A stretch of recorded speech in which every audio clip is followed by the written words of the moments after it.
Hi, and welcome. You're listening to the X22 Report. My name is Dave, and this is episode 1608B, and today's date is July 5th, 2018, and the title of the episode is Disinformation is Real. They are trying to divide us. It will fail. Now, before I get started, I just want to make an announcement. I placed a new interview on the X22 Report Spotlight YouTube channel. It is with Louis Camarasano.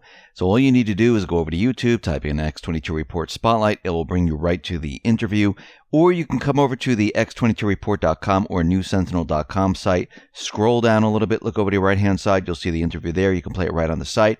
Or you can go to Steemit. That is steemit.com/@X22Report. And you can play the interview right on Steemit.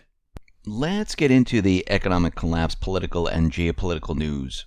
Now, 2 to 3 days ago, we talked about how Strzok was going to testify in public in front of Congress, and then he decided, you know what, we're not going to do this. His lawyer said this is a trap after he testified behind closed doors. Since that time, it looks like he has been subpoenaed by 2 powerful House committees to testify in public at a joint hearing slated for 10 a.m. on July 10th, and it is unknown whether Strzok will comply with the order issued by the House Judiciary Committee and the Oversight and Government Reform Committee. However, it really doesn't look promising because there's attorneys out there saying that, he's not going to do this because it is a trap, and I don't think they want him to testify in public, but we'll see what happens. We see right now officials from the Obama-era State Department and White House, they've been warned by the House Intelligence Committee Chairman David Nunes, saying that they will face subpoenas if they refuse to cooperate with an inquiry into the origin of the federal Russia investigation and other matters. And he went on to say that they can plead the Fifth. This isn't going to be like the documents where we've had to continue to fight with the Justice Department in order to have access to these documents. This is much different. These are all American citizens. They will, if they do not agree to appear under oath and testify, then they will be subpoenaed. That I could tell you for sure. So we see at this point, they're going after each of these individuals. They're going to subpoena many individuals if they don't cooperate. Strzok has already been subpoenaed, and we might see many more. Now, out in the UK, we understand that these Skripals, they are like under house arrest. No one has really seen them. Yes, Yulia has given a televised speech that was written out for her, and it seems like the whole thing about Novichok is completely falling apart, and that's the poison that they're saying that Russia used to try to kill them. Now, what's very interesting is that Yulia's cousin, Victoria Skripal, she had a telephone conversation with Yulia, and she's saying that Yulia wants to come back to Russia. Now, they're saying the conversation took place on Tuesday, and they're saying that Yulia feels well. And Yulia's cousin, Victoria Skripal, well, she intends to resubmit documents for a visa to the UK in late July. In the spring of 2018, she repeatedly failed to obtain an entry visa needed to visit Yulia, and she's going to try again. Now, since that time, we now understand that it looks like they have another case of Novichok being used in a town very, very close to Salisbury, which is very interesting. All British media outlets report of a middle-aged British couple, Dawn Sturgess and Charlie Rowley.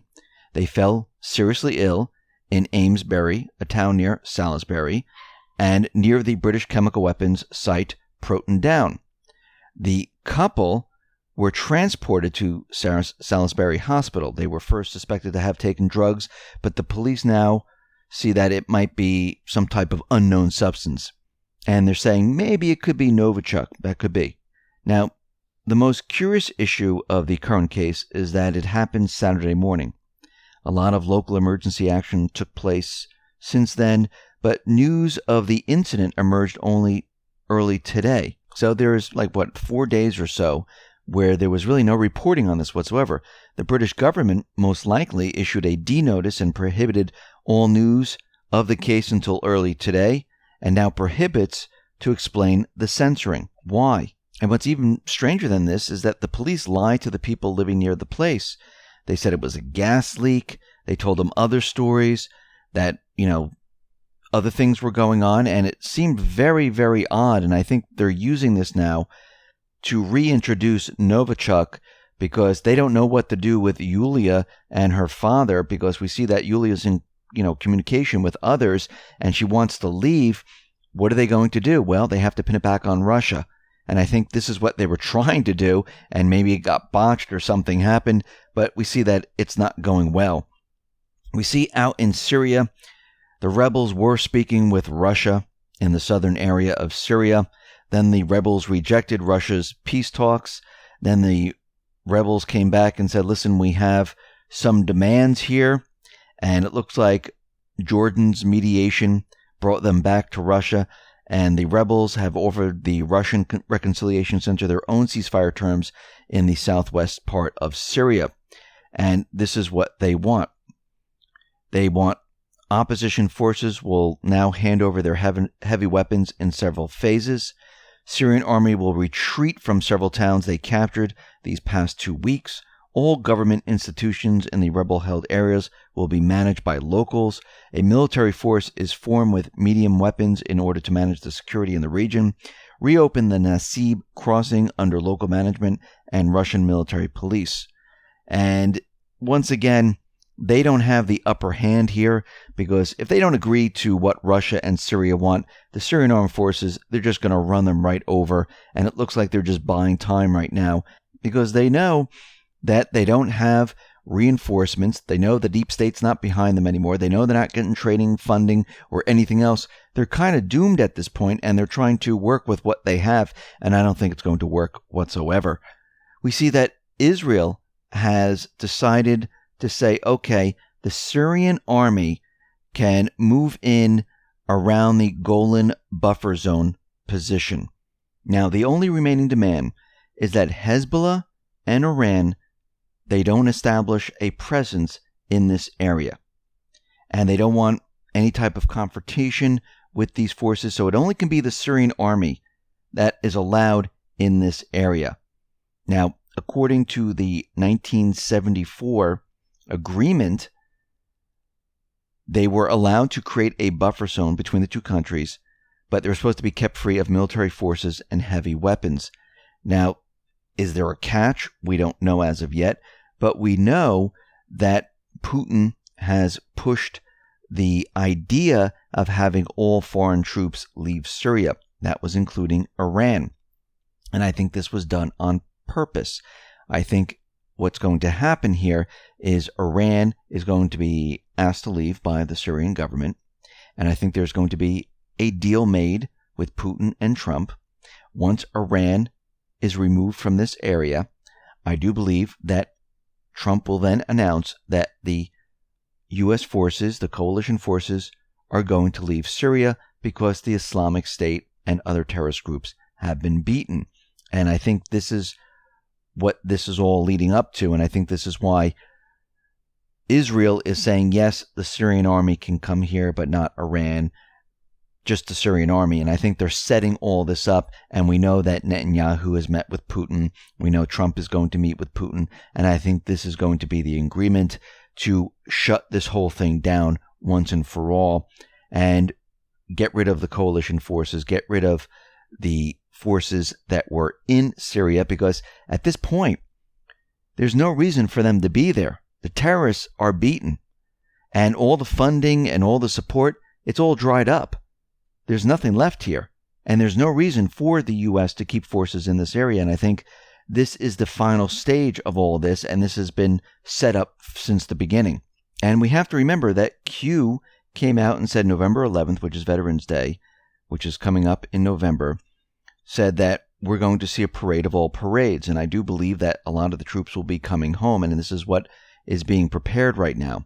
Now, Q has dropped some more breadcrumbs here, and we're going to be going through some of these here.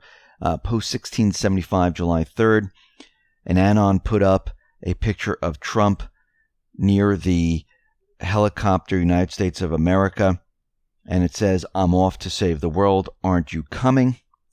And below that is a picture of an apple symbol, and it looks like a lamp. And a closer view of this, it looks like it's a reflection of an apple symbol and a lamp, and it looks like it could be on Air Force One. And what is happening here is that Q has put up a picture showing the apple by the lamp on Air Force One. And the reason why Q did this is because 18 days prior, Q said that we need proof. There'll be new people coming on the board, new people looking at this, and we have to establish proof. So we'll continually give confirmation that, yes, Q is with the president. And when we look at this, you can see this is exactly what has happened here. And if we go back to post 1507, this was June 15th, I know confirming the Q proofs is going to be tough and will also flood the bread. We need some type of guidance. What should we have ready? I know you work for USA, but we Anons work for you. Tell us what needs to be ready. Q went, will inspect, review. Marine One proofs forthcoming. Now, we didn't get the Marine One proof, but we did get what Q said next. AF1, Air Force One, inside thereafter. More and more Q. So we see right now, Q has just given us proof that Q is with Air Force One with the president. Let's move on to post 1676, and we're going to be coming back to the Q proof in a minute, but I just want to go to 1676, July 3rd. For years, schools worked alongside another Justice Department mainstay, David Margolis, who was known as the Yoda of the department. When Margolis died, Department of Justice brass asked schools to come back to Washington to try to fill those shoes. Divide, they try. Fail, they will. Everything has meaning. Q. So it looks like they tried to divide, they tried to have schools in there, and school was removed from the position. Now, post 1677, it looks like an Anon put something up there, and it might have been a shill, trying to say that Q lied about the photo of Air Force One. Q came back. Who would have thought the Twitter phone could be so useful? Do reflections violate national security rules? Where must one be located in order to obtain a reflection on the back of a phone of that image? Image provided here has been distorted. Stretch. Q. And the shill appeared, and they called the Q photo a complete lie and tried to break it down of why it's a lie, and Q came back and verified the reflection. If you look at the photo above, one would have to be seated in the president's chair in order to take the picture. As for Q's questions about reflections violating national security rules, apparently it's not a violation of national security because the president is posting them, and it looks like this is a loophole in what is being done here, and this is how you get around it. Let's move on to post 1678, July 3rd. Q put up a picture of an individual crying on the t-shirt. It says, correct the record, and basically says, shills going nuts tonight. Something huge must be coming this week. Several months late on whining about Iran, back to spamming LARP, boomer, shizo from the 4chan days. Sad. And Q wrote, trolling is fun. Hussein Trump interior equals identical minus small changes. World news in rear literally placed, same prior to each departure. Placing that mug holder near the lamp was the hook. Enjoy. Q. And it sounds like Q is saying that the mug holder, as he calls it, maybe it's the coaster, was a listening device left by Obama, and that the members of the media attempted the same in other sections of the plane. And it looks like they were trying to listen in to what was going on there. Then Q posts another picture. It was 1679, July 3rd, and it's looking through a window with blinds, and outside you see a United 747 plane. Now, what's very interesting about this is that United doesn't fly 747s anymore. They discontinued the use of that plane as as their business plan, where they were picking smaller planes. And an Annan lined up some dates. It's interesting to note that the last international flight for the United 747 was on October 29th, 2017, one day after Q began posting flight was from Seoul to San Francisco. And then their last domestic flight was November 7th from San Francisco to Honolulu, same day as the first Air Force One pick. And yes, it looks like it was taken at the first class lounge in San Francisco. And there's many different pictures of planes outside of that lounge, which an Annan confirms. Post 1680, Q put back up there the picture of the plane in the lounge, and then below it shows us a picture of, I think it's Hong Kong, and there's an individual walking across the street, and Q says, "What do you see?" So if we look at a larger image of this picture, and if you want to see these pictures, you can come over to the X22 Report, click on the title of the report, scroll all the way to the bottom, and you'll see these pictures. If you're on YouTube right now, you're seeing the pictures. There's an individual walking across the street, and this individual looks out of place because he's a tall man, balding, wearing khakis and a blue shirt. And Q is saying, "What do you see?" Now, very interestingly, when we look at this picture and we go back to post 869, Q posted a similar picture, but looks like it's from a building looking down at the same street. And under it, it says, "Shall we play a game? Find at Snowden. Identity +1. Happy hunting Q." So an Anon put this together, and the first post was March 7th of this street, the intersection of Portland Street and Hamilton Street. And the last post was posted July 3rd, and it says, "Who do you see?" So we blow this up, and when you look at this individual, many people are seeing Prince William. And we can see that Prince William, it looks like this individual. Now, since post 869 shows the same exact street, people are saying it's Snowden, and he's in disguise. And we see the two individuals. Now, someone also did a measurement of the car to the person and saying that this person is around 6 feet 5 inches or 6 feet 3 inches or whatever it is. And I don't know if Snowden is that tall.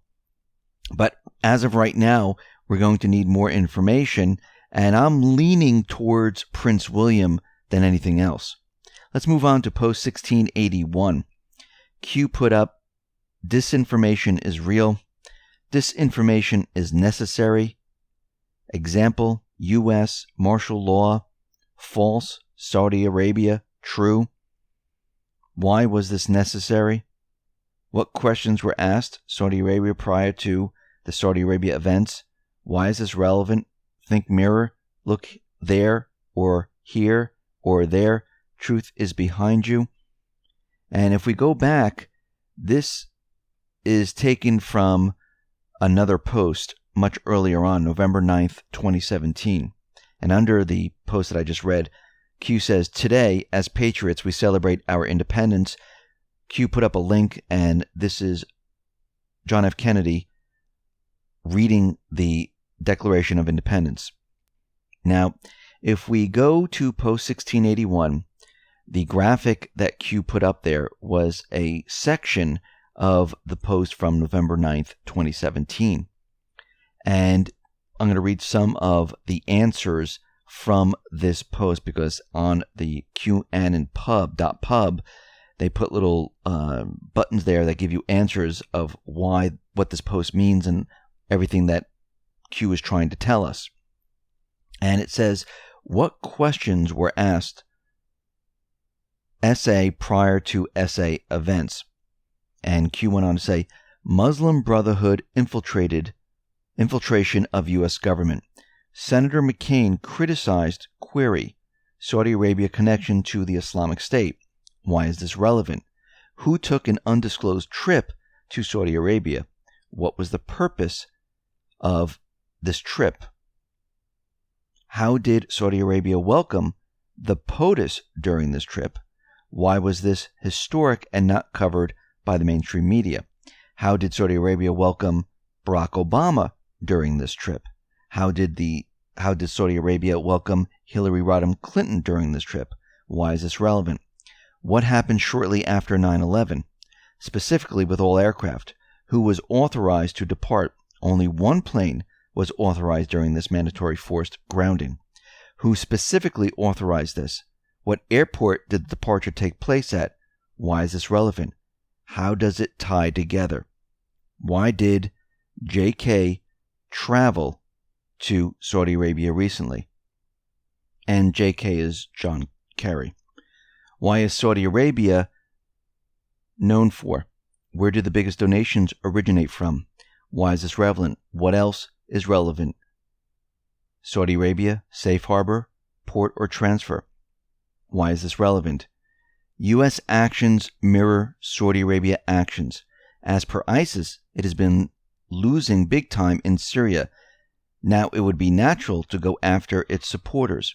CIA has been working with the Islamic State since 2013.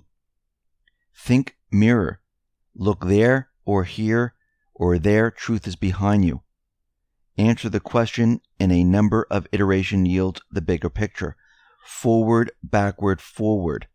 Some answers are not completely revealed until later postings. In these cases, you keep an abstract base meaning to the answer until the later postings solidify the abstract into the concrete. Intertwined within the messages are individual items and circumstances that are intended to be researched and discovered as factual evidence. After new questions are posed and events happen, go back and check old questions. Truth is behind you. So Q is saying, look at all the posts behind us. And telling us that the corporate media has been feeding us disinformation. It is real. They're trying to divide us. And the truth is behind us, saying all the past posts, that is the truth of all of this. And we see at this point that they will fail. They will not be able to divide the people. The people will get through this together. Now, why won't they be able to divide the people? Because what Q has been telling us is that they're going to be pushing the truth out into the open. And as we've been seeing with the truth, with real facts, no matter how much propaganda you throw at it, the truth is the truth. You can't knock it down. You can't destroy it. You can't hide it. It will always shine taller than anything else. And if you have documentation, facts all behind this, proving it, guess what? The people will then come together. This is what the deep state is most afraid of. And this is why they will fail. Listen, everyone, thanks a lot for listening. Be well, be safe, and especially be prepared. Thanks a lot.